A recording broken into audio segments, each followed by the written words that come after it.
ओम जननीं शारदां देवीं रामकृष्णं जगद्गुरुं पादपद्मे तयो स्थित्वा प्रणमामि मुहुर्मुहुः। नमः श्री यतिराजाय विवेकानन्दरूपाय सच्चित्सुखस्वरूपाय स्वामिने तापहारिणे। आज के स्वामी ब्रह्मानंद जी जन्मभूमि শিক্ষাকুলীন পবিত্র তীর্থক্ষেত্র, সেখানে আমরা সন্ধ্যেবেলায় আজ রবিবার সমবেত হয়েছি ঈশ্বরের অনুধ্যানের জন্য। উপনিষদে আছে এই সত্য বা আত্মা সম্বন্ধে কি করে উপলব্ধি হবে। বলছেন আত্মা পারে কর্তব্য মন্তব্য নিধিধ্যাসিতব্য। এই আত্মতত্ত্ব বা ঈশ্বর তত্ত্ব ভগবত তত্ত্ব শুনতে হয়, তারপরে মনন করতে হয়, গভীর চিন্তা করতে হয়, তারপরে আবার আরো বেশি ডুব দিতে হয়, ধ্যান করতে হয়। ডুব ডুব ডুব ডুব সাগরে আমার মন তলাতল পাতাল মুজিবে পাবিবে প্রেম রত্ন ধন। এরকমই কথা মা সারদা দেবীরও একটি সুন্দর সরল কথা আছে। ফুল নাড়তে চাড়তে ঘ্রাণ বেরোয়, চন্দন ঘষতে ঘষতে গন্ধ বেরোয়, তেমনি ভগবত তত্ত্ব আলোচনা করতে করতে তত্ত্বজ্ঞানের উদয় হয়। এই ভগবান সম্বন্ধে বলা হয়েছে ভগবানকে না ৬টি শক্তির বিকাশ যার মধ্যে আছে। ষড়ৈশ্বর্য, এই ষড়ৈশ্বর্য কি কি? সেখানে আছে ঐশ্বর্য মানে শক্তি, তারপরে বীর্য, যশ, ত্যাগ, বৈরাগ্য, এরকম ৬টি শক্তি যার মধ্যে থাকে সেই ষড়ৈশ্বর্যবান ঈশ্বরকে মানে বলা হয় ভগবান। আমাদের সেই ভগবানই মানুষ রূপ ধারণ করে এই পৃথিবীতে এসেছেন বারবার। তার মধ্যে আমরা সৌভাগ্যের অধিকারী। আমাদের ভারত ভূমিতে এবং এই রাজ্যে পশ্চিমবঙ্গে ভগবান এসেছেন বিশেষ ২টি রূপ ধরে। একটি মহাপ্রভু শ্রী চৈতন্য রূপে আর শ্রীরামকৃষ্ণ রূপে। শ্রীরামকৃষ্ণ আবার এসেছিলেন যখন চৈতন্য সপার্ষদ এসেছিলেন, আর ঠাকুর সপার্ষদ এসেছিলেন। একসাথে ব্রহ্মানন্দ, শিবানন্দ, শারদানন্দ মহারাজ, আরো সব নিরঞ্জনানন্দ, ত্রিগুণাতীতানন্দ, এরা আমার একই জেলার মানুষ ছিলেন। এই শারদানন্দজি অন্য জেলার, কিন্তু মহাপুরুষ মহারাজ, রাজা মহারাজ, ত্রিগুণাতীতানন্দজি এরা সব এক জেলার মানুষ। আমরা সেই জায়গায় জন্মেছি, আমরা খুব সৌভাগ্যের অধিকারী। নেতাজি তার মাকে একটা চিঠিতে লিখেছেন যে ভারতবর্ষ ভগবানের বড় আদরের জায়গা, এখানে তিনি বারবার অবতীর্ণ হয়েছেন। কেন এসেছেন? আসলে আমরা হিন্দিতে বলি মার্গ দর্শন করাবার জন্য। পথ পাই না, কি করে চলবো? বড় সংসারের যন্ত্রণা, দুঃখ, জ্বালা ছোটরা শিশুরা বুঝতে পারে না। একটা শিশু ২ মাস আগে বাবা মারা গেছে, বেলুড়ে বাড়ি, তার কোম্পানিতে কাজ করতেন ভদ্রলোক, অল্প বয়সে ৩০ বছরের কাছাকাছি বড়দের বয়স হবে। বাচ্চাটার বয়স ২.৫ বছর। তাকে দেখলাম দিব্যি, কোনো বোধ নেই, বাবা মারা গেছে, মায়ের চোখে অনবরত জল পড়ছে। মন্ত্র নিয়েছে মা, দুঃখ পেয়েছে খুব, কিন্তু শিশুটার কোনো জ্ঞান নেই। আসলে শিশুদের এই বোধ থাকে না। যত অ্যাডোলেসেন্স পিরিয়ড আসে, আস্তে আস্তে বয়স হলে কিশোর কিশোরীরা এই দুঃখ জ্বালা বুঝতে পারে ভালোভাবে। এই দুঃখ আসলে আছে প্রত্যেকের জীবনে। এই দুঃখকে অতিক্রম করার উপায় ঈশ্বরের চিন্তা করা, বা ঈশ্বর যখন নররূপে আসেন তখন তিনি যে পথ দেখিয়ে দেন, সেই পথে চললেন। ঠাকুর নিজে বলেছেন, আমি 16 আনা করে গেলাম, তোমরা 1 আনা করো। তিনি এই ঈশ্বরের কাজ 16 আনা করে গেলেন। ব্যক্তিগত জীবনে আমরা কেমন চলব, কেমন সাধন ভজন করব, ঈশ্বরকে পেতে হবে আমাদের এই জীবনে, সেই জন্য কেমন সাধন করতে হবে ঠাকুর দেখালেন। ছোটবেলাতে অতি আর বুধুই মোড়ল 2টি শ্মশানে গিয়ে গিয়ে তিনি গভীর রাত্রে সাধনা করেছেন। তখন অল্প বয়স। আবার ওই সাধু সন্তরা এলে সরাইখানা ছিল, 20 যাত্রী সাধুরা থাকতেন, সেখানে গিয়ে সাধু সঙ্গ করতেন। সাধুরা যেসব আলোচনা করতেন তার মধ্যে অংশগ্রহণ করতেন। সাধুরা একদিন ছোট্ট গলাইকে সাজিয়ে দিল, ওই কৌপিক পরিয়ে গায়ে ছাই মাখিয়ে মায়ের কাছে যেতে মায়ের ভয় পেয়ে গেছিলেন। পরে বুঝলেন শিশুকে ওরা নিয়ে যাবে না। মা যে সাধু বাবারা বললেন যে ভয় নেই মা, চন্দ্রমণিকে বললেন আমরা তোমার ছেলেকে চুরি করে নিয়ে যাব আমাদের সাথে। মা নিশ্চিন্ত হয়েছিলেন। এই ঈশ্বর আসেন বলছিলাম শৈশব থেকেই, সৎ চিন্তা, সৎসঙ্গ, নিজের ঈশ্বরের আরাধনা।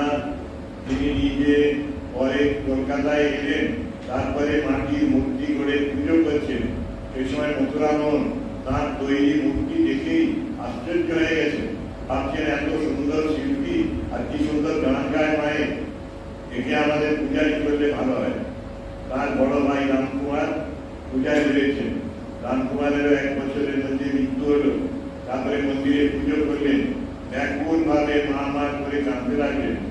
মা কি ওই পাথরের প্রতিমাটুকুই, না মায়ের প্রাণ আছে দেখতে হবে। টেস্ট করলেন মায়ের শ্বাস পড়ে কিনা, গুলো ধরে ওই নাকের কাছে দেখেছিলেন শ্বাস নিচ্ছেন মা। মাকে ডেকে ডেকে কেঁদে কেঁদে সেই পাথরের মাকে জ্যান্ত করেছিলেন। তিনি পরবর্তীকালে তাঁর এক শিষ্য অখণ্ডানন্দ গঙ্গাধরকে একদিন মন্দিরে নিয়ে গিয়ে বলছেন, ওই দেখ চৈতন্যময় শিব। আর গঙ্গাধর সত্যি সত্যি দেখলেন মায়ের পদতলে শ্বেত পাথরের শিব ঠাকুর, সে প্রাণবন্ত প্রাণবান। শিব এরকম শ্বাস নিচ্ছেন, নড়াচড়া করছেন, মায়ের পায়ে যেন ধ্যান মূর্তিকে স্বয়ং মূর্তিকে হয়েছে। এই গঙ্গাধর মহারাজ পরে বলছেন, ঠাকুরের কৃপায় আমি 3 রকমের শিব দেখেছিলাম।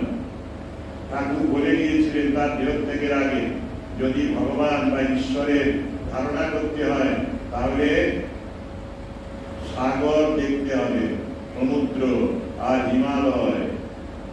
ঈশ্বর তো ছোট্ট নন, গোপালকে পুজো করে আমাদের মায়েরা। ঠাকুরের একটা গোপাল ছিল, সেই গোপাল এখনো রাজা মহারাজের মন্দিরে আছে। অন্য গোপাল ওটা চুরি হয়ে গেছে, আসল গোপালটি কখন চলে গেছে ঠিক নেই। যাই হোক, সেই গোপালকে আমরা ভাবি ওইটুকু গোপাল, গোপাল ওইটুকু নয়। 11 অধ্যায় গীতাতে আছে বিশ্বরূপ দর্শন যোগ। অর্জুনকে নানাভাবে ভগবান শিক্ষা দিয়েছিলেন। একদিন দেখালেন তার বিরাট রূপ, এমন রূপ দেখিয়েছেন ভয়ঙ্কর।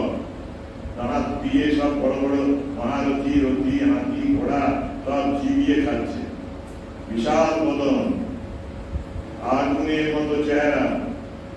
অর্জুন ভয় পেয়ে গেলেন, বললেন সখা তোমার সেই পূর্বের রূপ আবার দেখাও। পূর্বের রূপ আবার চলে এলো, 3.5 একটা মানুষের রূপ। কৃষ্ণের যেরকম রূপ ছিল। কৃষ্ণ আসলে ছোট্ট কৃষ্ণ নন।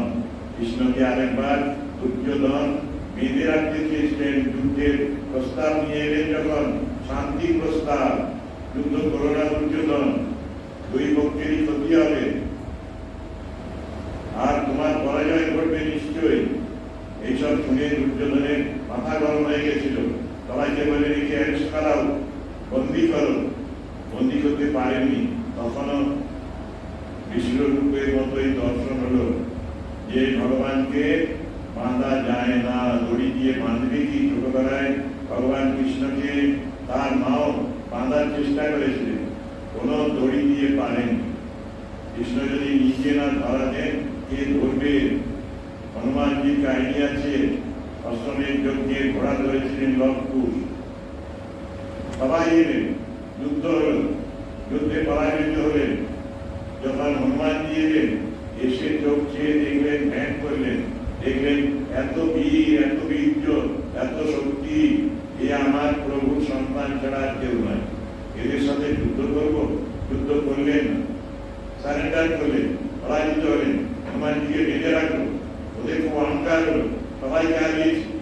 হনুমান তো বলছেন, সেই সময় হনুমান বললেন, ওরে কুশীলব, করিস কি গৌরব, পারা না দিলে কি পারিস ধরিতে। যুগে যুগে ঈশ্বর যখন আসেন, ওই ঈশ্বরের ভক্ত হনুমানজিও আসলে ভগবানেরই আরেকটি যেন রূপ। এ তো কেবল হনুমান নয়, হনুমানের যা কাজ সে মানুষও পারে না। বলা হয় যে হনুমান জয় শ্রীরাম বলে সাগর লঙ্ঘন করে সীতার খোঁজ নিয়ে এলেন, আর রামচন্দ্রজিকে লঙ্কা যেতে হলো সেতু বেঁধে, তিনি একা সমুদ্র পারে যেতে পারলেন। এত বিশ্বাসের বল যে তিনি যে কোনো কাজ রামের নাম করে করে ফেলেছেন। নামে কি শক্তি হয় সেটা বোঝা যায় যদি বিশ্বাস থাকে। হনুমানের মতো আমরা এই নামের বলে অনেক কাজ করতে পারি। বিভীষণ একজনকে কাপড়ের ফোঁটায় একটা কিছু বেঁধে দিলেন, বলে দেখো খুলো না, তোমার নদীতে এখন জান নেই কিছু, তুমি নদীর উপর দিয়ে হেঁটে চলে যাও, সাগর পেরিয়ে যাও। সাগর বেড়েছে যখন, সেই সময় লঙ্কা থেকে এদিকে ভারতে আসছে, সেই সময় মাঝ পথে ভাবছে কি এমন আছে দেখি না। বিভীষণ বলেছিলেন সন্দেহ হলেই, ওই কোণ খুললেই তুমি কিন্তু ডুবে যাবে। পতঙ্গ যেমন আগুনে পা দেয়, সেই রকমই এই ভদ্রলোকের হয়েছে। কোনটা করে দেখবেন একটা পাতায় শুধু রাম লেখা আছে। শুধু এইটুকু রামের শক্তি এত উচ্চ ভাব যেন মনে এসেছিল, তৎক্ষণাৎ তিনি ডুবে গেলেন। এরকমই হয় ভগবানের নামের শক্তি, নাম নামই অভেদ। তো বলছিলাম ঠাকুর আমাদের সাধনা করেন, জীবন দেখিয়ে গেলেন। মা বলেছেন তার এবারে সব থেকে বড় শিক্ষা হল ত্যাগ। ভারতবর্ষের আদর্শ যে স্বামীজি বলেছেন একটি জায়গায় যে আমাদের national ideal is a twin ideal. Twin মানে যমজ, ত্যাগ এবং সেবা। ঈশাবাস্যমিদং সর্বম যৎকিঞ্চ জগত্যাম জগৎ তেন ত্যক্তেন ভঞ্জিতা মাতৃদ তস্য সিদ্ধনম। বলে যে ঈশ্বর সর্বভূতে আছেন এটি জেনে ত্যাগের মাধ্যমে ভোগ করো, ত্যাগ এবং সেবার মাধ্যমে আনন্দ লাভ করো। উপনিষদের ঋষি অনেক আগে বলেছে, ধন আবার কার, ধনে লোভ করো না, বিষয় সম্পত্তিতে লোভ করো না। ঈশাবাস্যমিদং সর্বম যৎকিঞ্চ জগত্যাম জগৎ, যা কিছু আছে জগৎময় সব ঈশ্বর ঈশ্বর ঈশ্বর। ঈশ্বরকে দিয়ে আবৃত করো বা ঈশ্বরকে দেখো, তোমার ভেতরে ঈশ্বর বা ভগবান তিনি বিরাজিত। তেন ত্যক্তেন, আর এই চিন্তার দ্বারা ত্যাগের মাধ্যমে ভোগ করো। ত্যক্তেন মানে ত্যাগের দ্বারা, দানের দ্বারা, সেবার দ্বারা তুমি আরো বেশি এনজয় করো লাইফটাকে। তোমার একজনের আনন্দে, নিজের আনন্দে তুমি আনন্দ পাও। যদি সত্যি সত্যি 10 জন 12 জনকে তুমি আনন্দ দিতে পারো, যথার্থ আনন্দ, তাহলে পরে তোমার আরো বেশি আনন্দ লাভ হবে। দুঃখী তাপী মানুষের মুখে একটু হাসি ফোটালে অনেক বেশি আনন্দ হয়, যেটা করে দিয়েছিলেন রামকৃষ্ণ দেব নিজের হাতে। রানাঘাটে গেলেন, মথুর নিয়ে গেলেন, খাজনা আদায় করতে গেছিলেন। 2 বছর খাজনা পায়নি প্রজাদের কাছে, ফসলই হয়নি, প্রজারা দেবে কি করে? যখন এই নদীর তীরে গেলেন, চূর্ণী নদীর তীরে, রোগা পাত্তা হাট ধীরে প্রজাগুলো এলো জমিদার বাবুর সাথে দেখা করতে। ঠাকুর সাথে আছেন, দেখেই ওদের কন্ডিশন অবস্থা বুঝে নিলেন। বুঝে তৎক্ষণাৎ মথুরকে বলে, মথুর এদের 2 বছরের খাজনা মুকুব করে দাও, আর এদের পেট খাবার দাও, কাপড় দাও, মাথা তেল দাও, স্নান করার জন্য পুষ্ট পুষ্ট লোকগুলো সব। এরা তোমার দেখছে কি মানুষ না দেবতা? ভগবান এত প্রেম এত করুণা সাধারণ মানুষের হয় না। ঠাকুর বলেছিলেন একটা উপমা দিতে গিয়ে, ঈশ্বর কেমন জানো? এই যেন গাভীর মাঠ, মাঠের মধ্যে দিয়ে গাভীর দুধটি বেরোয়, তেমনি দুধ মানে হচ্ছে তার সার পদার্থ, সব থেকে পুষ্টিকর সেই দুধ গাভীর মাঠ থেকে আসে। তেমনি ঈশ্বর করুণাময় ঈশ্বর, তার মূর্তি হলো ওই গাভীর মাঠের মতো। তিনি করুণাময়, অহেতুক কৃপা সিন্ধু, না চাইতে দাতা, তার ফুলে যেন বসে আছেন। শঙ্করাচার্য তার বিবেক চূড়ামণিতে বলেছেন, শান্তা মহান্তা দিবসন্তি সন্ত বসন্তবৎ লোকহিতম চরন্ত কীর্ণাশয়ম ভীম ভবার্ণবম অঞ্জানতি তারায়ন্ত। বলছেন যারা জ্ঞানী পুরুষ, যারা সিদ্ধ পুরুষ, যারা ঈশ্বর দ্রষ্টা, তারা বসে থাকেন বসন্ত ঋতুর ন্যায়, না চাইতে দাতা প্রকৃতিকে ফুল ফলে ভরিয়ে দেন। সেই ঠাকুর বলছিলাম সেই মূর্তি। ঠাকুর অখণ্ডানন্দজিকে বলে গেলেন, সাগর দেখো, হিমালয় দেখো, তাহলে ঈশ্বরের ধারণা করতে পারবে। বলছিলাম ঈশ্বর ছোট নয়, বিশ্বরূপ। এবারে ঠাকুরের দেহত্যাগের পরে পরিব্রাজক অবস্থায় হিমালয়ের পথে পথে হাঁটছেন অখণ্ডানন্দজি। হাঁটতে হাঁটতে নজর পড়ল হিমালয়ের দিকে, দেখলেন সেই তুষার টুকরো হিমালয়, বরফে ঢাকা হিমালয়। এ তো শুধু হিমালয় নয়, পাথর নয়, বরফ নয়, সেখানে দেখলেন বিরাট এক শিবের মূর্তি। শিব ঠাকুর বসে আছে, প্রকৃতিময় শিব, জাগ্রত শিব। দেখেছিলেন সেদিন অখণ্ডানন্দজি তার দ্বিতীয় শিবের দর্শন। এবারে কয়েক বছর পরে সব পরিব্রাজক জীবন শেষ করে পশ্চিমবঙ্গে এলেন, মুর্শিদাবাদে মহুলা অঞ্চলে। সেখানে সামনে প্রথমেই নজর এলো একটা মুসলমান মেয়ে বালিকা, যে একটা হাঁড়ি এনেছিল জল নেবার জন্য। সেই হাঁড়ির তলাটা খুলে গেছে, কান্নাকাটি করছে, মা গেলি মাকে। কি করে মায়ের কাছে মুখ দেখাবে? মহারাজ তখন তাকে একটা কলসি দিয়ে দিলেন, জলের বড় কলসি। হাসি ফুটলো তার মুখে। আরো 15-20টা বাচ্চা ছুটে এলো, বাবা 3 দিন কিছু খাওয়া হয়নি। তাদের খাওয়ালেন, বাকি যে 3 আনা পয়সা ছিল তাই দিয়ে ওদের খাওয়ালেন।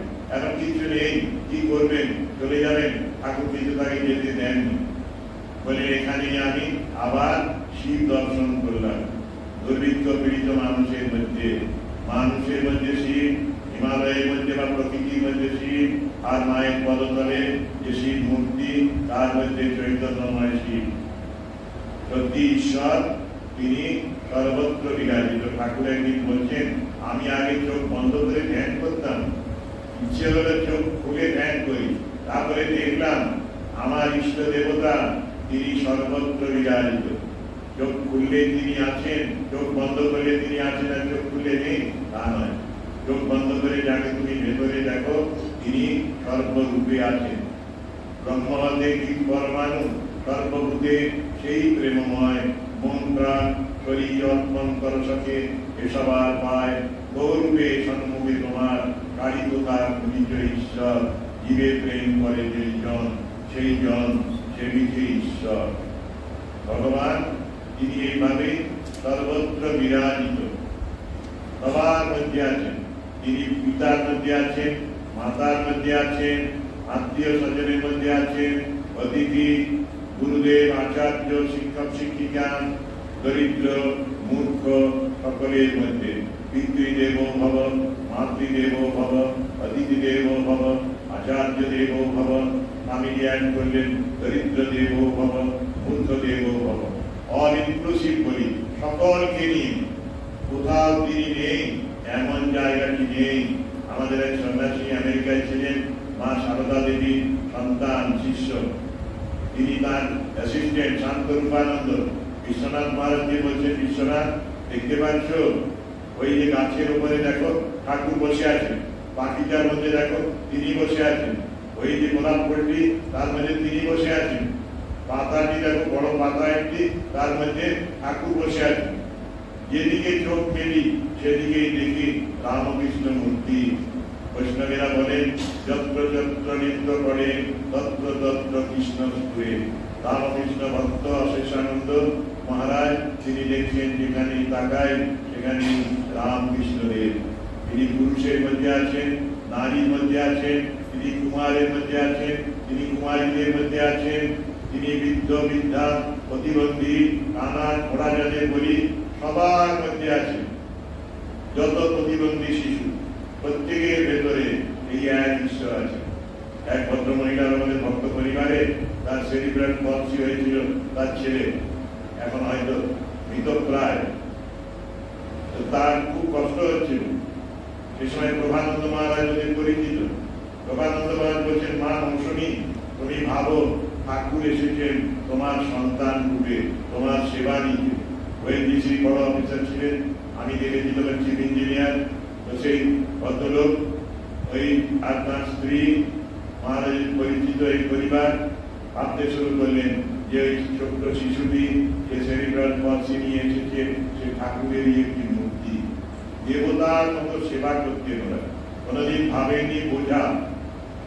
ডাক্তাররা বলতেন এত যত্ন করছো কেন, একটু সর্দি কাশি হলেই ঔষধ নিচ্ছ, ছেড়ে দাও না, ও তাড়াতাড়ি চলে যান, তোমরা নিশ্চিন্ত হবে। বললেন না, আমাদের মহারাজ বলেছেন প্রভানন্দজি ঠাকুরের মূর্তি, সে ঠাকুরকে কি করে ছেড়ে দেবো সহজে, যতদিন পারি আমাদের সাথে আমাদের সংসারে রাখবো। অদ্ভুত সত্যি, সকলের মধ্যে তিনি। শ্বেতাশ্বতর উপনিষদে ঋষি বলছেন তম স্ত্রী তম কুমারসি তম কুমার উদবা কুমারী তম জীর্ণদণ্ডেন মঞ্চসি তম জাতো ভবসি বিশ্বত মুখ। এই বিশ্ব চরাচরে যা কিছু দেখি সব তিনি এক ব্রহ্ম। তিনি বহুরূপ ধারণ করেছেন। তোমার পিতার মধ্যে আছেন, মাতার মধ্যে আছেন, তোমার নিজের মধ্যে আছেন, তোমার ছেলে মেয়েদের মধ্যে আছেন, পাড়ার প্রতিবেশী, রিক্সাওয়ালা, মেথর, শ্রমিক, সবার মধ্যে। স্বামীজি তাই শ্রমজীবীদের উদ্দেশ্যে বলেছিলেন, এ ভারতের শ্রমজীবী তোমাদের প্রণাম করি। অশ্বিনী কুমার দত্ত তিনি লিখছেন তার কর্মযোগ বইয়ে বিজয় কৃষ্ণ গোস্বামী, যার কথা কথামৃততে বারবার আছে। বিজয় কৃষ্ণ গোস্বামী বাংলাদেশ এখন পড়ে গেছে, গ্রাম থেকে গ্রামান্তরে যাচ্ছেন ধর্ম প্রচার করে করে। সেই সময় ওই গ্রামে যে গ্রাম ছেড়ে দেবেন সেই গ্রামের মেথরানিকে ডাকছেন, ডেকে বসিয়ে প্রণাম করছে ভূমিষ্ঠ হয়ে তার চরণ ছুঁয়ে। একই কাজ করেছেন আরো কিছুদিন আগে। ঠাকুর মাথায় বড় বড় চুল হয়েছিল, সাধনকালে রসিক মেথরের বাড়ির পায়খানা পরিষ্কার করতেন রাতের অন্ধকারে। ও তো দিনের বেলা অ্যালাউ করবে না, করতে দেবে না, সেই জন্য ঠাকুর নিজের মাথার চুল দিয়ে ওই তার পায়খানা তার পরিষ্কার করতেন। অদ্ভুত সাধন মার্গ। আসলে ঈশ্বর যখন আসেন তখন বলছেন পূর্ণ মাত্রায় সাধনা নিজের জীবনে করে তারপরে আমাদের জন্য একটা ছাঁচ রেখে যান, মডেল রেখে যান। একেই আমরা আইকন করি, একেই আমরা আইডিয়াল করি, কাজ করি। ইংরেজি কবিতা আছে, lives of great men remind us that we can make our lives sublime while departing leave behind us footprints on the sand of time. মহাপুরুষরা দেখিয়ে যান, অবতাররা দেখিয়ে যান আমরা আমাদের জীবনটাকে কত বড় কত উন্নত করতে পারি।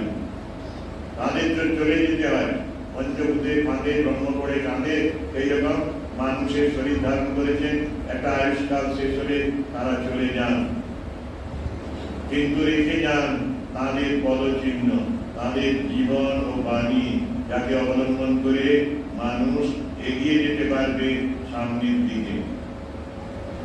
ঘুমিয়ে থাকাটা হলো কলিকাল, জেগে উঠলে তারপর উঠে দাঁড়ালে ক্রেতা, এগিয়ে চলাটা হলো সত্যযুগের লক্ষণ। ঠাকুর স্বামীজি এরা বলেছেন এগিয়ে চলো, এগিয়ে চলো। উপনিষদ এই কথা বলে, মহাপুরুষরা এই কথা বলেছেন। ঠাকুর বলছেন জানো, এটা কাঠুরে কাঠ কাটতো, সাধারণ কাঠ কাটতো, শুকনো কাঠ সেই কাঠ বিক্রি করে সংসার চালাতো। জিনিসপত্রের দাম বাড়ছে, সংসারে একটু কষ্ট হচ্ছে। সেই সময় জঙ্গলের মধ্যে গিয়ে গুরুদেবের মতো একজন এসে বললেন, বৎস এগিয়ে যাও। সে এগিয়ে গিয়ে চন্দন কাঠ আবিষ্কার করেছিল। চন্দন কাঠ খেয়েছে, আরো লাভ হলো। তারপরে ভাবলো গুরুদেব তো বলেছেন এগিয়ে যেতে, আরো এগিয়ে যায়। তারপরে সে একটার পর একটা তামার খনি, রূপোর খনি, সোনার খনি, আরো মণি মাণিক্য হিরে পেয়ে ঠাকুর বলছেন আন্টি হয়ে গেল, পাহাড় প্রমাণ ঐশ্বর্য। এগিয়ে যাওয়াটাই আসলে হচ্ছে মধু, এগিয়ে যাওয়াটাই সাধু। চরণ ওই মধু বিন্দতে চলার সাথে সাথে আমার চরণে ওই মধু স্মরণ হবে, মধু লাভ করবে, শান্তি লাভ করবে। এগিয়ে চলো, লক্ষ্যে না পৌঁছানো পর্যন্ত কেমনা উদ্দিষ্টত জাগ্রত প্রাচ্যবলা নিবোধ। লক্ষ্যটা কি? ওই এক ঈশ্বর, যিনি সৃষ্টিকর্তা, যিনি পালনকর্তা, যিনি সংকর্তা। তিনি এবারে ওই রাম, কৃষ্ণ, চৈতন্য, বুদ্ধ আদি রূপ পরিগ্রহ করে তারপরে এই 19 শতাব্দীতে এসেছিলেন শ্রীরামকৃষ্ণ রূপে। এসে বলছিলাম আমাদের জন্য একটা আদর্শ জীবন রেখে গেলেন। এই জীবনে অদ্ভুত সংসারীদেরও আদর্শ, আবার সন্ন্যাসীদেরও আদর্শ। 16 আনা ত্যাগ সংসারীরা পারবে না। সেই 16 আনা ত্যাগ করলেন সন্ন্যাসীদের জন্য। আবার তিনি নিজে সংসার করলেন, বিবাহ করলেন, যদিও তাঁদের বিবাহ সাধারণের বিবাহের মতো নয়। দেহ ভোগ করার জন্য আসেননি তারা, তারা সংসার করলেন, সংসারে থাকলেন। স্ত্রী স্বামীর প্রতি কর্তব্য পালন করলেন, স্বামী স্ত্রীর প্রতি কর্তব্য পালন করলেন, যা প্রয়োজন সব ব্যবস্থা করলেন। মা অসুস্থ শরীরে এলেন একবার, তখন ঠাকুরের কত চিন্তা। আর ওগো এখন ওই মধুর নেই, তা নইলে তোমাকে আরো যত্ন করতো। ঠাকুর যা যত্ন করেছেন সেটি তখনকার দিনে স্বামীরা কখনো করতো না। গ্রামের মানুষ ঠাকুরের ভালোবাসা দেখে মা মুক্ত হয়ে গেছে। একে সবাই পাগল বলেছে, তো পাগল নয়, মানুষ পাগল, তারা ভালো মানুষকে, ঈশ্বর প্রেমিককে পাগল বলে। তার নিজেরাই বিষয় প্রেমী পাগল, এরা পাগল নয়। যাই হোক না কেন, ওই মা ঠাকুর একটা আদর্শ মডেল দেখিয়েছেন কেমন ওই স্বামী স্ত্রীর জীবন হবে। যেদিনই এলেন বলে, তুমি কি আমাকে সংসার পথে বেরিয়ে নিয়ে যেতে এসেছ? না, তা কেন হবে? মা বললেন, আমি তোমার ধর্মপথে সাহায্য করতে এসেছি। মা কদিন পরে বলছেন, আমাকে তোমার কি বলে মনে হয়? তখনই ঠাকুরের উত্তর ছিল, মন্দিরের মা ভবতারিণী, আমার গর্ভধারিণী মা চন্দ্রমণি, আর তোমাকে এক দেখি সাক্ষাৎ আনন্দময়ী রূপে। কোনদিন মা ঠাকুরের কথার বাইরে যাননি, মাকে ঠাকুর তুই বলে সম্বোধন করেনি। একবার ভুল করে তুমির জায়গায় তুইয়ের মতো কথা বলে ফেলেছিলেন, ভেবেছিলেন ভাইটিটা এসেছে লক্ষ্মী বলে। যাওয়ার সময় আনমনা ছিলেন, অন্যদিকে তাকিয়েছিলেন। যাওয়ার সময় দরজাটা ভেজিয়ে দিয়ে যাস। মায়ের গলায় যখন শুনলেন যাচ্ছি, তখন ওকে কিছু মনে করনি, তোমাকে খুব কঠিন কথা বলে ফেলেছে। পরের দিনে আবার মহবতে গিয়ে মায়ের কাছে ক্ষমা চাইছেন, ওকে কিছু মনে করনি, কালকে আমার ঘুমায়নি ভালো, তোমাকে পড়া কথা বলে ফেলেছি। কি আর পড়া কথা? যে বল ওই লক্ষ্মী ভেবে দরজাটা যাওয়ার সময় ভেজিয়ে দিয়ে যাস, লাগিয়ে দিয়ে যাস, দুটো দরজার পাবলা। অদ্ভুত শ্রীরামকৃষ্ণ যত্ন করেছেন, সেবা করেছেন তার মাকে, অসাধারণ। মায়ের জন্য তিনি গেরুয়া পড়লেন না, তথাকরি সন্ন্যাস দিলেন। তিনি বলেন, আমার মা আছে যে, আমি সাদা কাপড়েই সন্ন্যাসী থাকবো। তথাকরি অ্যালাউ করলেন। এ তো সাধারণ সন্ন্যাসী নয়, অসাধারণ।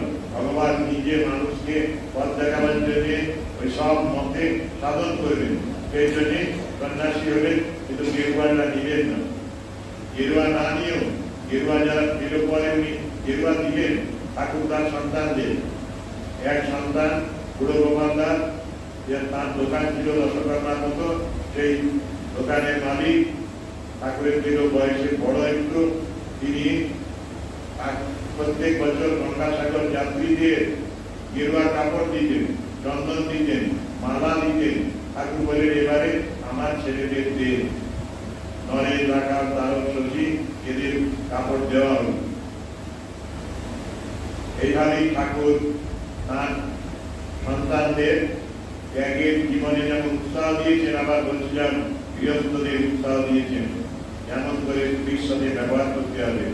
যাওয়ার আগে বলছেন যে যেমন পিতৃঋণ, মাতৃঋণ ইত্যাদি আছে, এমনি স্ত্রী ঋণ আছে। প্রতি স্ত্রী ভরণ পোষণের ব্যাপার ব্যবস্থা করে দিতে হয়। স্বামী নিজের মৃত্যুর পরে যেন স্ত্রীকে কারো কাছে হাত না পাততে হয়, এইরকমের চিন্তা ঠাকুর করেছিলেন। পুরো হিসাব করেছিলেন মা সারাদিনে কি খান, মোট কত টাকা খরচ হবে, কত টাকা রেখে গেলে ওই মাকে দিবে, মাকে আর ভিক্ষে করতে হবে না, কারো কাছে নির্ভর করতে হবে না, সেই ব্যবস্থা দিয়েও ঠাকুর করে গেছিলেন। আর নিজের মাকে 12 বছরের বেশি, প্রায় 13 বছর দক্ষিণেশ্বরে থাকার ব্যবস্থা করে দিয়েছিলেন। প্রতিদিন মাঝে মাঝে তো সমাধি হয়ে যেত, সমাধি না হলে উনি প্রত্যেক দিন মায়ের কাছে গিয়ে প্রণাম করতে পা স্পর্শ করেন আর বলছেন, মা তোমার কিছু প্রয়োজন আছে? অদ্ভুত এই মানুষ, মানুষকে শিক্ষা দেওয়ার জন্য এইরকম কি আর কেউ করেনি, কোন অবতারে দেখা যায় না।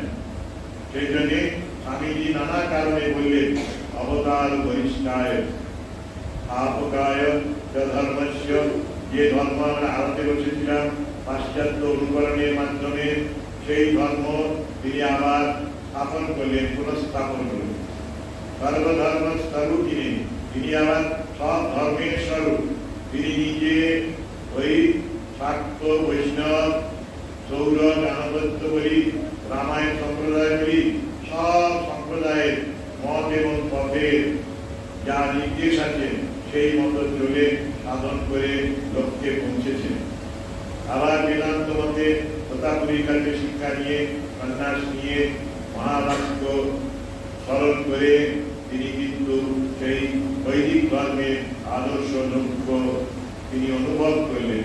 অহম ব্রহ্মাস্মি, আমি সেই ঈশ্বর, ব্রহ্মস্বরূপ। নানাস্তি কিঞ্চনম একমেব দ্বিতীয়ম, বেদান্তের যে সত্য সেটিও অনুভব করলেন। দ্বৈত, অদ্বৈত, সাকার, নিরাকার তার পারেও পৌঁছে গেছিলেন। তাই বলতেন ঈশ্বর সাকার, নিরাকার, তারও পার, কোনটি চিন্তা করবেন, সব সত্য, সব ধর্ম সত্য। এক একটা মত, এক একটা পথ, যত মত তত পথ। এইভাবেই গৃহী, সন্ন্যাসী সকলের আদর্শ হয়ে উঠেছিলেন শ্রীরামকৃষ্ণ। আর শ্রীরামকৃষ্ণ তার ছেলেদের নানাভাবে শিক্ষা দিলেন। বলেন নরেন, কাগজে একটা কলার পুঁজির উপরে লিখবেন, নরেন শিক্ষে দেবে, ঘরে বাইরে হাত দিবে। নরেন যে পরবর্তীকালে শিক্ষা শিক্ষা শিক্ষা শিক্ষা সর্ববিধ সামাজিক ব্যাধি মহোৎসব বলে শিক্ষা প্রতিষ্ঠানে প্রবর্তন করে গেলেন। পরবর্তীকালে আমরা কত রকমের শিক্ষা ব্যবস্থা পরিচালনা করছি, এসবের পেছনে ছিলেন ঠাকুর। তিনি বলছেন খালি পেটে ধর্ম হয় না, কেবল ভগবান, কেবল ধর্ম, এর দ্বারা মানুষের কল্যাণ হবে। যারা গরিব, যাদের পেটে অন্ন নেই, তাদের আগে অন্নদান করো, তারপরে তাদের মস্তিষ্কের বিকাশের চেষ্টা করো, তাদের শিক্ষাদান করো। আবার ভর্তি পেট হলেও ঈশ্বরের চিন্তা করতে পারে না, বেশি টাকা পয়সা হলে ঈশ্বরকে ভুলে যায়। এই দুটোর মাঝামাঝি এসে ঠাকুর নরেনকে একদিন আশীর্বাদ করেছিলেন। 3 বার মা কালীর কাছে পাঠিয়েছিলেন পরিবারের দুঃখ কষ্ট দূর করার জন্য, মা ভাই বোনেদের। নরেন চাইতে পারেনি, গিয়ে দেখলো এই শিবকে, যেমন গঙ্গাধর মহারাজকে দেখালেন চৈতন্যময় শিব, মা কালীর কাছে প্রার্থনা করতে গিয়ে নরেন দেখেছিল মা সাক্ষাৎ বিদ্যমান, মা জ্যান্ত।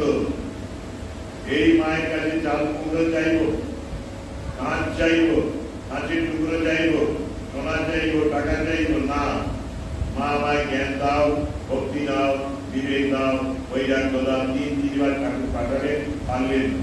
সেই সময় ঠাকুর তাদের আশীর্বাদ করলেন, বলেন যা মায়ের কৃপায় তোদের মোটা ভাত কাপড়ের অভাব হবে না। সাধারণ মধ্যবিত্ত পরিবারের মতো জীবন যাপনে তাদের আর অসুবিধা হয়নি। অনেক সংগ্রাম করতে হয়েছে নরেনকে। জমি নিয়ে লড়াই, মা থাকতে খুব কষ্ট পেয়েছেন। আত্মীয় স্বজনরা মায়ের উপরে নানাভাবে অত্যাচার করার চেষ্টা করেছেন।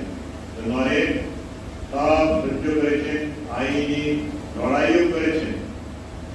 নিজের শরীর যাওয়ার আগে পর্যন্ত মামলা মোকদ্দমা, পারিবারিক সেই মামলা, জমির মামলা, সেইগুলিতে অংশ নিতে হয়েছে নরেনকে, স্বামী বিবেকানন্দ। তবে মিলে এরা মাটির মানুষ না স্বর্গের মানুষ, মানুষ না দেবতা, বোঝা মুশকিল। এই নরেন স্বামীজি জামশেদজি টাটার সাথে যাচ্ছেন জাহাজে আমেরিকা যাওয়ার সময় দেখা হলো সাথে। সেই সময়ে তার সাথে ভারতবর্ষে কলকারখানা স্থাপনের জন্য, মৌলিক গবেষণাগার স্থাপনের জন্য বলে গেলেন। আজকে যে টাটা কোম্পানি, টিসিএস, আরো বড় বড় কোম্পানিগুলো এবং আরো যে গবেষণাগার, Bangalore institute of science, Indian institute of science, এইসবগুলি সব বিবেকানন্দের প্রেরণায় হয়েছিল।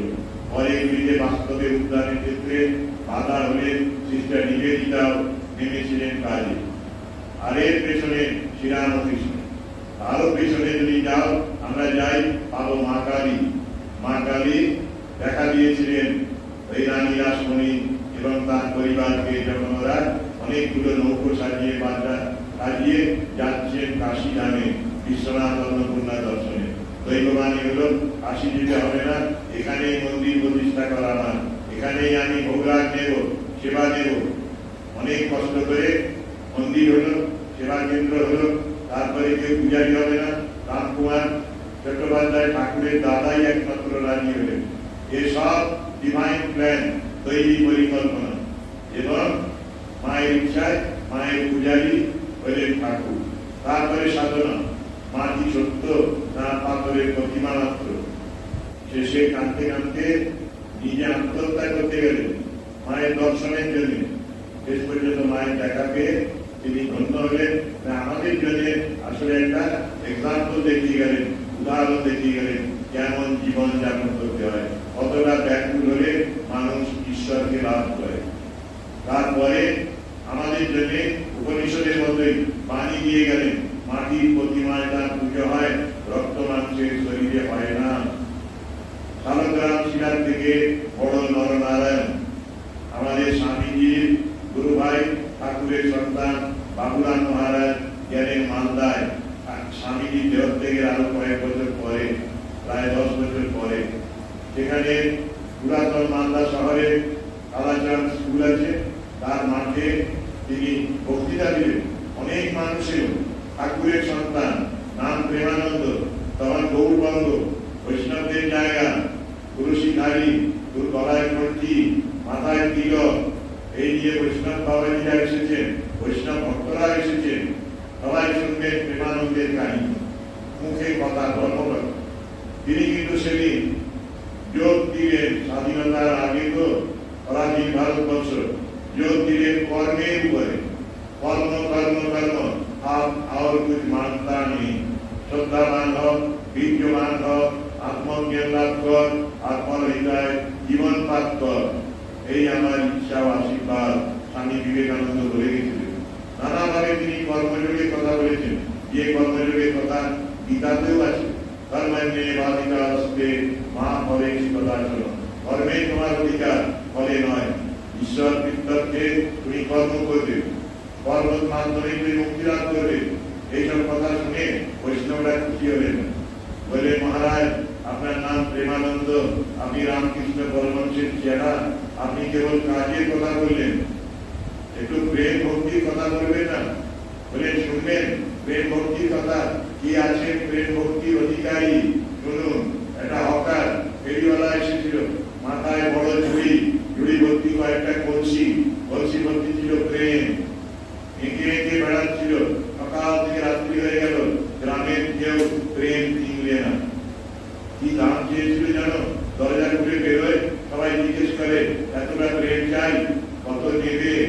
উনি একটাই দাম চেয়েছিলেন সবার কাছে, কৃপার কাঁচা মাথা। কে পারবে মাথা দিতে? যে মাথা দিতে পারবে, অহংকার অভিমানকে নাশ করতে পারবে, সেই প্রেম ভক্তির অধিকারী হবে। আমাদের সবার অহংকার অভিমান আছে। আমরা শরীর সর্বস্ব, দেহ সর্বস্ব, স্বার্থপর মানুষ। আমরা কাজের মাধ্যমে যদি দুঃখী তাপি মানুষের জন্য রিলিফ ওয়ার্ক করি, সেবা করি, গরিব দুর্বল ছেলে মেয়েদের, এর মাধ্যমে আমরা কিছুদিনের জন্য, কিছু সময় অন্তত আমরা ভুলে যাব নিজেকে এবং তাদের সেবায় জীবন নিয়োগ করব এবং আমরা ঈশ্বরের আশীর্বাদ পাব। রবীন্দ্রনাথের গান আছে বিখ্যাত, আমরা মানমানত করে গাও হে প্রভু তোমার চরণ ধুলার তলে। কবিদাসের গান আছে এরকম, ये है प्रेम का घर, अल्लाह का घर नहीं, शीश उतारे वही धरे तब कोई टंगाए। प्रेम ना हाथ बिकाए, प्रेम ना बाड़ी पूजे, राजा प्रजा जोई रुचे, शीश दई लई जाए। ईश्वर प्रेम भक्ति ये बाजारे पाওয়া যায় না, হাটে পাওয়া যায় না, ঘরে পাওয়া যায় না। ये শ্বশুর বাড়ি নয়, মাসির বাড়ি নয়, মামা বাড়ি নয়, অহংকারের জায়গা নয়। মাথা কাটো, রাখো মেঝেতে, তারপরে আসন পাবে, জায়গা পাবে। সেই জন্য স্বামীজি কর্মের কথা বলেছিলেন, কর্ম করতে করতে তোরা মরে যা, আমি দেখে শান্তি পাবো। তার গুরু ঠাকুর যখন জিজ্ঞেস করেছিলেন, অনেক তুই কি চাস? আমি সুখদেবের মতো সমাধি মগ্ন হয়ে থাকতে চাই, সমাধির আনন্দ, ঈশ্বরের আনন্দ অনুভব করবো। মাঝে মাঝে নেমে আসবে একটু জল টল খাওয়ার জন্য, প্রাকৃতিক কারণে। ছি, তুই একটা বিশাল বটবৃক্ষ হবি, তার তলায় কত তাপিত প্রাণ শীতল হবে, সেটাকে তো নিজে মুক্তি চাস, এর থেকে আরো বড় অবস্থা আছে। ঠাকুর যে বড় অবস্থায় বলেছিলেন, তুই একটা বিশাল বটবৃক্ষ হবি। এই ঠাকুর মা স্বামীজি এরা নিজেদের জীবন উৎসর্গ করেছেন মানব কল্যাণের জন্য। তাদের এতটুকু শ্বাস পড়েনি কোন এজেন্ডা নিয়ে, কোন নিজের একটা পরিকল্পনা নিয়ে। তারা এসেছিলেন ঈশ্বরের কাজ করার জন্য। আর ঈশ্বর আসেন করুণার অবতার, বা ঈশ্বর স্বয়ং মানব কল্যাণই তার একমাত্র উদ্দেশ্য। বুদ্ধ থেকে বিবেকানন্দ কেউ আসলে নিজের চিন্তা করেনি, অপরের কল্যাণের কথাই চিন্তা করেছে। কেন? আসলে অপর যাকে বলি সে অপর নয়। বিবেকানন্দের কথা আছে, প্রত্যেক জীবের মধ্যে ঈশ্বর আছেন, এই যে জেনে সেই রকম প্রত্যেকের সাথে ব্যবহার করা উচিত। আর কারো নিন্দা, কাউকে কষ্ট দেওয়া উচিত নয়। এ কেবল সাধু সন্ন্যাসীর কাজ নয়, এ সংসারীরও কর্তব্য। সকলে they are only live for others, rest are more dead than alive. তারাই জীবিত যারা অপরের জন্য ভাবে। আজকে আরেকটা ছোট্ট ঘটনা বলে শেষ করবো। প্রথমে বলি, তোমাদের বলেছিলাম ঈশ্বর সম্বন্ধে ষড়ৈশ্বর্য। ঈশ্বরের 6টি প্রধান গুণ বা বৈশিষ্ট্যকে ষড়ৈশ্বর্য বলা হয়। এগুলো হলো ঐশ্বর্য, মানে অনেক ক্ষমতা, বীর্য এবং শক্তি, সেগুলি পরে বলছেন। যশ, শ্রী, জ্ঞান ও বৈরাগ্য, এই 6টি গুণ যার মধ্যে পূর্ণরূপে বিদ্যমান তিনি ভগবান। অবতার যখন আসেন তাদের মধ্যে এই 6টি গুণ পূর্ণরূপে থাকে।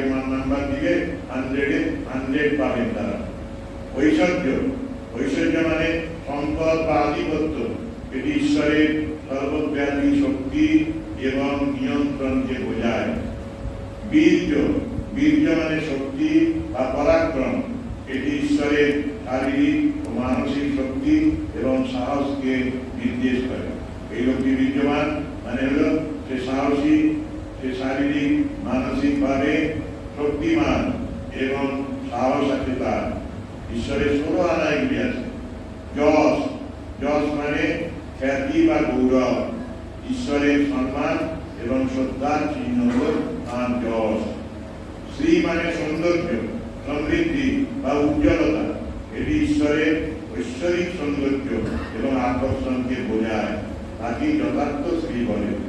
আকর্ষণ শক্তি দর্শয়তি ইতি কৃষ্ণ, রামকৃষ্ণ ওই দর্শয়তি ইতি রামকৃষ্ণ।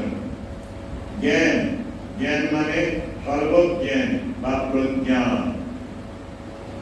একেবারে পেনিট্রেটিং নলেজ।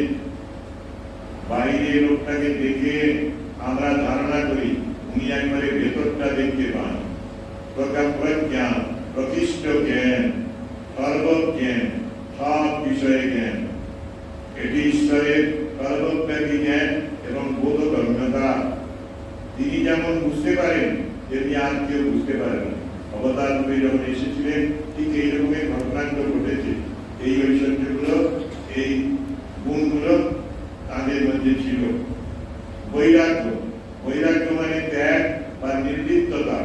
আমরা সবাই জানি এটি ঈশ্বরের জাগতিক বন্ধন থেকে মুক্তি এবং পরম সত্যের প্রতি আকর্ষণকে নির্দেশ করে। এই ছয়টি গুণ একত্রিত হয়ে ঈশ্বরের মহিমা বা শক্তিমানতাকে প্রকাশ করে। ছোট্ট বিদেশের ঘটনা বলি। আফ্রিকা গিয়েছিলাম, যার মানে সেখানে একটা প্রদর্শনী দেখতে গেলাম। প্রদর্শনীতে সবকিছু দেখার পরে একটা জায়গায় দেখি যে একটা বোর্ডের উপরে একটা পোস্ট কার্ডের মতো কিছু ইপিং দিয়ে আটকানো আছে। দেখলাম সেখানে একটা কাহিনী লেখা আছে, অদ্ভুত কাহিনী। নৃতত্ত্ববিদ যারা মানুষ নিয়ে গবেষণা করে, বাচ্চাদের স্বভাব কেমন কালো ছেলেদের, নিরক্ষর ছেলেদের, তা দেখার জন্য 7-8 বছরের বাচ্চাদের নিয়ে জোগাড় করেছেন।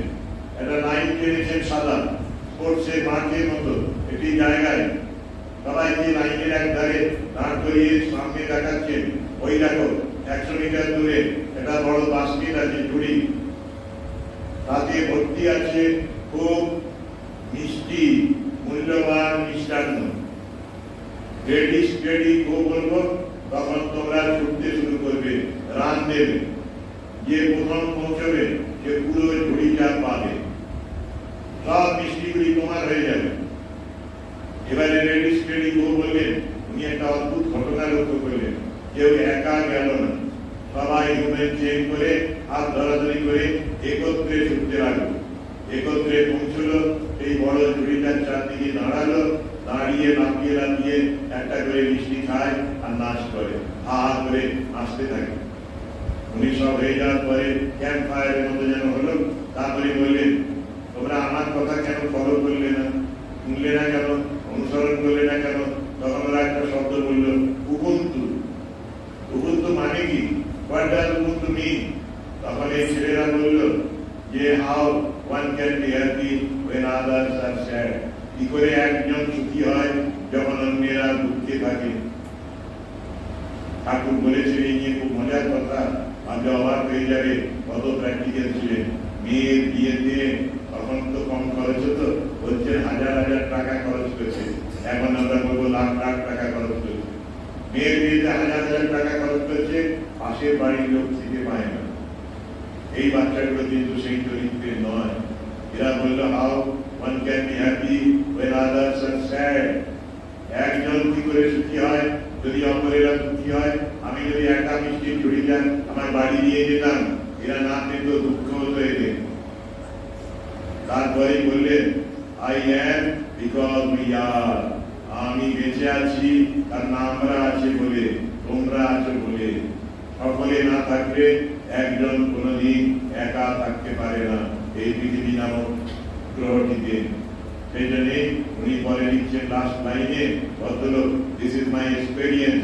এটা আমার নতুন একটা অভিজ্ঞতা হলো জীবনে। তারপরে বলছেন this is a great lesson for the next generation. আগামী প্রজন্মের জন্য এটা একটা বড় শিক্ষণীয় ব্যাপার। অপরের কথা ভাবো। স্বামীজি আপলোডে হরিনাথের সাথে দেখা হতে বলেন, হরি ভাই তোদের তথাকথিত ধর্ম আমি বুঝি না, তা আমার হৃদয়টা খুব বড় হয়ে গেছে। অপরের দুঃখে দুঃখ বোধ করি। মাঝে মাঝে কাঁদতেন, রাত্রিবেলায় কেঁদে উঠেছেন। কোথায় কয়েক মাইল দূরে ভূমিকম্প হয়েছে, আগ্নেয়গিরির অগ্নুৎপাত হয়েছে, হাজার মানুষ কাঁদছে, মারা গেছে। সেদিন যেমন আমাদের আহমেদাবাদের মানুষগুলো কমিউনিটি মারা গেল,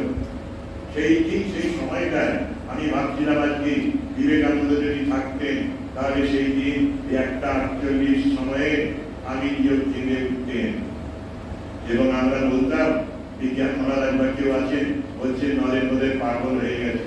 পাগল হন কি? পরের দিনই, তখনকার দিনে তো এত তাড়াতাড়ি খবর পাওয়া যেত না, আমরা একটা 4টের মধ্যে খবর পেয়ে গেছি বা 3টের মধ্যে।